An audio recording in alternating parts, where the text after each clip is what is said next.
बरसात में pizza delivery वाली बहू। सोनिया रात 8 बजे एक सोसाइटी में पिज्जा डिलीवरी करने जाती है। जैसे ही दरवाजा खुलता है, एक बूढ़ी औरत जिसका नाम कुसुम था, वो सोनिया से पिज्जा लेती है।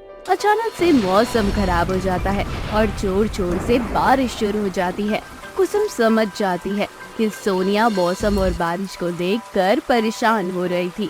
तभी कुसुम सोनिया से बोलती है, घबराओ नहीं बेटा, तुम मेरे घर में रह सकती हो जब तक बारिश नहीं रुक जाती। ऐसे मौसम में स्कूटी लेकर बाहर जाना बिल्कुल भी ठीक नहीं है। एक काम करो, अंदर आ जाओ, आराम से सोफे पे बैठ जाओ और तुम्हें किसी भी चीज की चिंता करने की कोई जरूरत नहीं है। इस घर में कोई नहीं रहता, सिर्फ मैं अकेली रहती हूँ। नहीं नहीं आंटी जी, आपको परेशान होने की जरूरत नहीं है। हमारा तो काम ही यही है, चाहे बारिश हो चाहे धूप हो, हमेशा अपना काम समय से करने के लिए तैयार रहना पड़ता है हमें। मैं जानती हूँ डिलीवरी का काम कैसा होता है, लेकिन मेरी बात मानो तो अभी थोड़ी देर के लिए रुक जाओ, क्योंकि बाहर मौसम बहुत खराब है और इतनी रात में बारिश में स्कूटी लेकर जाना बिल्कुल भी ठीक नहीं है। तुम मेरी बेटी के समान हो, इसलिए तुम्हें समझा रही हूँ। आपका बहुत बहुत शुक्रिया आंटी, चलिए ठीक है। कुसुम घर पर अकेली ही रहती है। उसके बच्चे इंडिया से बाहर रहते हैं। कुसुम दिल की बहुत अच्छी थी। वो सोनिया को अपने घर में बैठाती है और कहती है, ऐसे बेटा तुम शादीशुदा हो क्या? जी आंटी, मैं शादीशुदा हूँ, मेरे 2 बच्चे भी हैं, हस्बैंड है, सासू माँ है, सब लोग हैं मेरे परिवार में।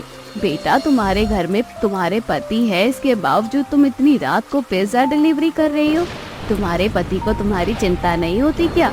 मेरा मतलब है कि पिज्जा डिलीवरी का काम ही क्यों करना है, तुम कोई और काम कर लो। यही तो बात है आंटी जी, मजबूरी इंसान से क्या करवाए कुछ नहीं पता होता। क्या मतलब? ऐसा क्या हो गया जो तुम ये काम करने के लिए मजबूर हो? सोनिया और मनोज दोनों एक खुशहाल जीवन जी रहे थे। मनोज पिज्जा डिलीवरी का काम करता था। उनके 2 छोटे छोटे बच्चे थे, शिवानी और सूरज। सोनिया की सास करुणा भी उनके साथ रहती थी।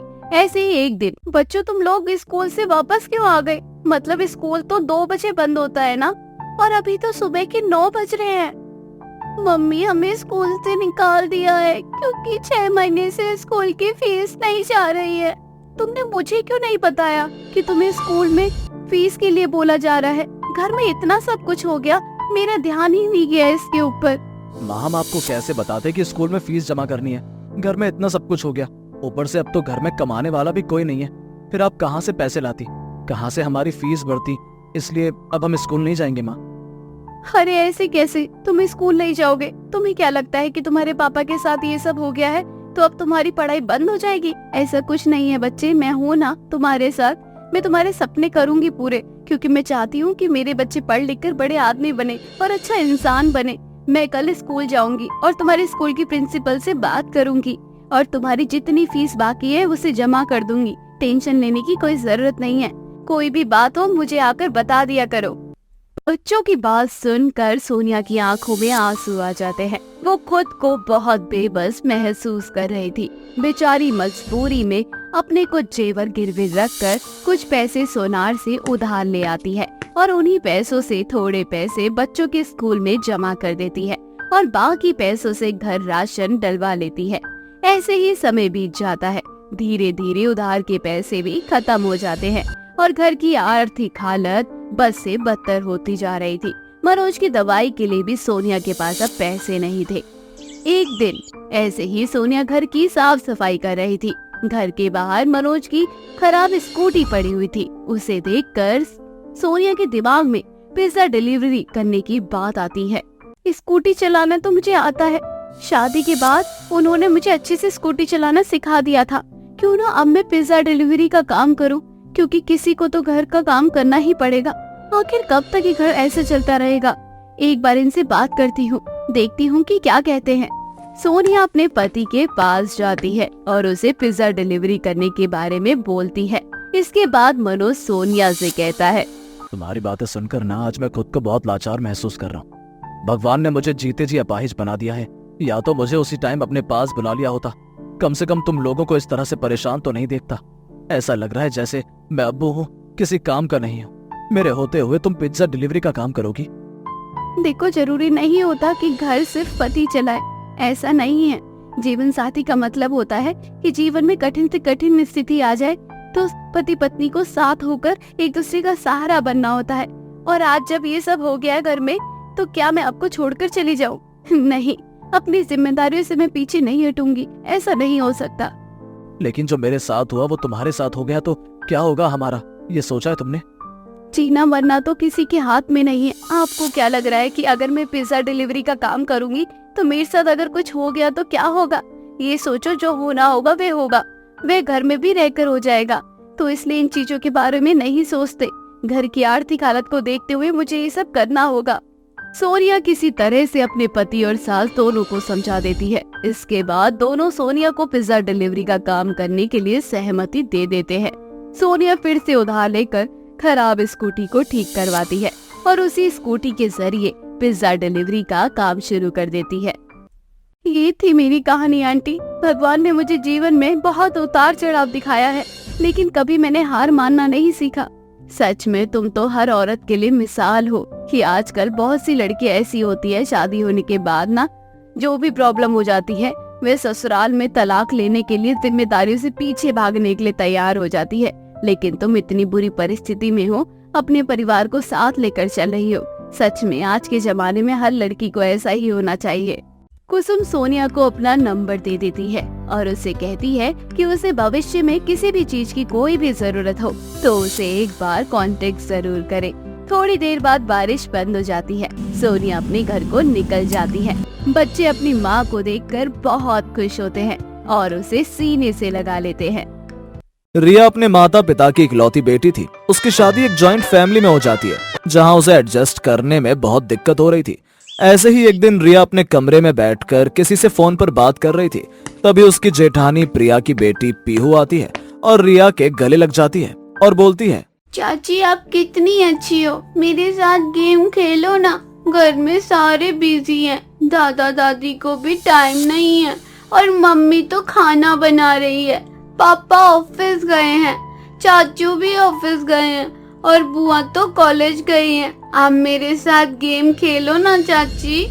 पीहू बेटा, मैं बड़ी हो गई हूँ, गेम बच्चे खेलते हैं और वैसे भी मुझे ना इन चीजों में बिल्कुल भी इंटरेस्ट नहीं है। मुझे सोशल मीडिया पर एक्टिव रहना और लोगों से बात करना ये सब अच्छा लगता है। गेम खेलना तो कब का छोड़ दिया मैंने। सोशल मीडिया क्या होता है चाची, बताओ ना, मैं भी वहाँ पर गेम खेलूंगी।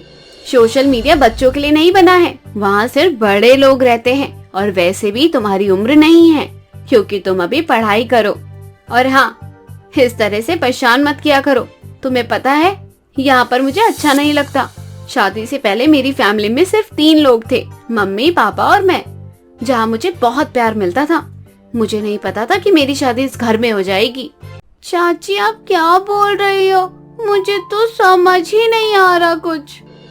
तुम्हें समझ में नहीं आएगा, तुम अभी बहुत छोटी हो। इन चीजों को समझने के लिए तुम्हें बड़ा होना पड़ेगा और जब वक्त आएगा और तुम्हें सब कुछ समझ आ जाएगा कि मैं क्या कह रही हूँ। चाची गेम खेलो ना, कितनी बुरी हो, मेरे साथ गेम भी नहीं खेलती हो। आपसे अच्छी तो मेरी बुआ है, कम से कम मेरे साथ गेम खेलती है। और एक आप हो, ना तो घर का काम करती हो ना मेरे साथ गेम खेलती हो। रिया को पीहू पर बहुत गुस्सा आ रहा था, लेकिन ससुराल में वो नहीं थी, जिस वजह से वो किसी को कुछ नहीं कह पा रही थी। तभी रिया पीहू से बोलती है, तुमने स्कूल का होमवर्क किया या नहीं? अगर तुमने सही समय पर स्कूल का होमवर्क नहीं किया तो ना मैं तुम्हारी शिकायत तुम्हारे टीचर से कर दूंगी। इसलिए बेहतर यही होगा कि पढ़ाई पर ध्यान दो। और अभी तुम बहुत छोटी हो बेटा, पढ़ने लिखने पर ध्यान दो। और मेरे सर में बहुत दर्द हो रहा है, तो प्लीज यहाँ से जाओ। पीहू वहाँ से चली जाती है। थोड़ी देर बाद रिया का पति अनुज आता है। अनुज रिया को सरप्राइज देना चाहता था और वो उसे बोलता है, अरे रिया, आज मैंने तुम्हारे लिए डिनर प्लान किया है, तो जल्दी से रेडी हो जाओ, आज तुम्हें बाहर डिनर करवा कर लाऊंगा। सच में? मैं अभी तैयार होकर आती हूँ। शादी के बाद पहली बार तुम मुझे कहीं बाहर लेकर जा रहे हो। रिया बहुत ज्यादा एक्साइटेड थी। वो जल्दी जल्दी तैयार होना शुरू कर देती है। थोड़ी देर बाद रिया तैयार होकर बाहर आती है तो वो देखती है कि बाहर उसकी सास, ससुर, जेठ, जेठानी और नंद सब कोई रेडी होकर खड़ा है। ये सब देखकर रिया धीरे से अनुज से बोलती है, अनुज ये लोग कहाँ जा रहे हैं? मैंने तुम्हें कहा था ना कि आज मैं तुम्हें डिनर पर लेकर जाऊंगा। तुम्हारे साथ साथ हम सब जा रहे हैं। अगर हम एक ही परिवार का हिस्सा हैं, अगर हम कहीं बाहर जाते हैं तो साथ नहीं जाते हैं। अगर डिनर का प्लान होता है तो हम साथ में डिनर पर भी जाते हैं। इसलिए हम पूरी फैमिली के साथ जा रहे हैं, बहुत मजा आएगा। ये कैसी डेट है अनुज? डेट तो अकेले जाते हैं ना, और मुझे ये सब पसंद नहीं है। मुझे नहीं जाना कहीं। अरे रिया, ऐसा मत करो, सबको बुरा लगेगा। चुपचाप रहो, जैसा बोला वैसा करो। बेचारी रिया कुछ नहीं कह पाती। उसे मजबूरी में सबके साथ डिनर पर जाना होता है। एक ही कार के अंदर सभी लोग जाते हैं। जहां बहुत ज्यादा शोर आ रहा था, रिया का सर फटा जा रहा था। फैमिली के शोर शराबे से किसी तरह से वो सभी डिनर करके घर वापस आ जाते हैं। रात को कमरे में अनुज से बोलती है, देखो अनुज, मुझे ना फैमिली ड्रामा बिल्कुल पसंद नहीं आता, और वैसे भी शादी को 8 से 9 महीने हो चुके हैं। अब ना मुझे कहीं लेकर सेपरेट हो जाओ। मुझे तुम्हारी फैमिली के साथ नहीं रहना। तुम कैसी बात कर रही हो रिया? अगर तुम मेरी जगह होती तो क्या तुम अपनी फैमिली को छोड़कर जाती? अरे तुम्हें अभी समझ में नहीं आएगा कि एक जॉइंट फैमिली का मतलब क्या होता है। परिवार के हर सुख दुख में एक दूसरे का साथ देना, हर छोटी बड़ी प्रॉब्लम को एक साथ सुलटाना, हर छोटी से बड़ी खुशी में साथ रहना, यही परिवार होता है। और अगर हम दोनों अलग कहीं रहते भी हैं तो वहां पर कौन होगा? हम दोनों का खाना खाने का मन करेगा, ना कहीं घूमने का मन करेगा। किसी काम में मन लगेगा ही नहीं, ना हम खुश रहेंगे। ऐसे ही कुछ दिन गुजर जाते हैं। एक दिन अचानक से रिया की तबीयत खराब हो जाती है। रिया की बिगड़ती तबीयत को देखकर रिया की सास जेठानी और नंद दिन रात उसकी सेवा पानी करने लग जाते हैं। रिया को बहुत ज्यादा बुखार हो चुका था। रिया के साथ साथ ठंडे पानी की पट्टी करते हुए अपनी बड़ी बहू से बोलती है, अरे बड़ी बहू, जरा रिया का बुखार थर्मामीटर से चेक कर लियो। बुखार उतरने का नाम ही नहीं ले रहा। पता नहीं किसकी नजर लग गई मेरी बहू को। एक काम कर, अगर इसका बुखार नहीं उतरता तो फिर डॉक्टर को फोन करके घर ही बुला ले। माँ जी, आप बिल्कुल भी टेंशन मत लो। मैंने रिया का फीवर चेक कर लिया है और रिया का फीवर उतरने का नाम ही नहीं ले रहा है। इसलिए मैंने पहले ही डॉक्टर को कॉल कर लिया था, वे आते ही होंगे। तभी रिया की ननद मानसी वहां आती है और मानसी प्रिया के लिए जूस बनाकर लाती है और वो जूस रिया को देते हुए बोलती है, भाभी आप जूस पी लो, बहुत हेल्दी है। बहुत वीकनेस हो गया है आपको जब से फीवर हुआ है।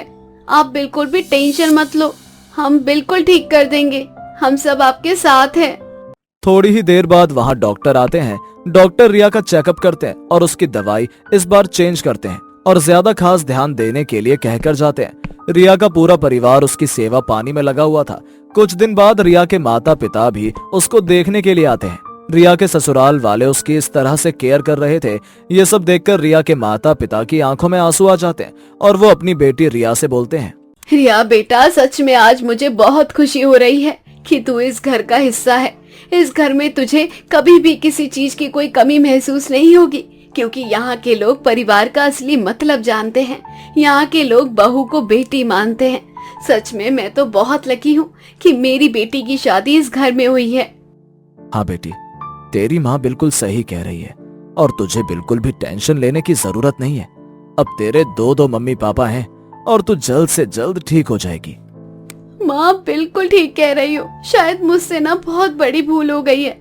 जाने अनजाने में मैंने अनुज से अलग होने के लिए कह दिया था। मुझे ये भीड़ भाड़, इतनी बड़ी फैमिली बिल्कुल भी रास नहीं आ रही थी। मुझे ऐसा लग रहा था कि जैसे कि मैं किसी जंगल में आ चुकी हूँ। लेकिन अब मुझे एहसास हो रहा है कि शायद मैं गलत थी। असल मायने में तो यही मेरा असली मायका है, जहाँ सास के रूप में मुझे माँ मिली है, जेठानी के रूप में एक बड़ी बहन मिली है, नंद के रूप में एक सहेली मिली है। सच में माँ, मैं बहुत बुरी हूँ।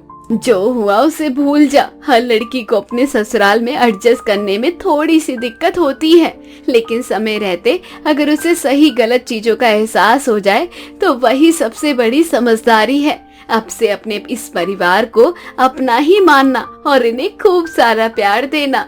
यूं ही कुछ दिन गुजर जाते हैं। धीरे धीरे रिया की तबीयत में सुधार आने लगता है। अब ज्यादातर समय अपने पूरा परिवार के साथ बिताया करती और उन्हें अपने प्यार से अपना बनाने की कोशिश करती।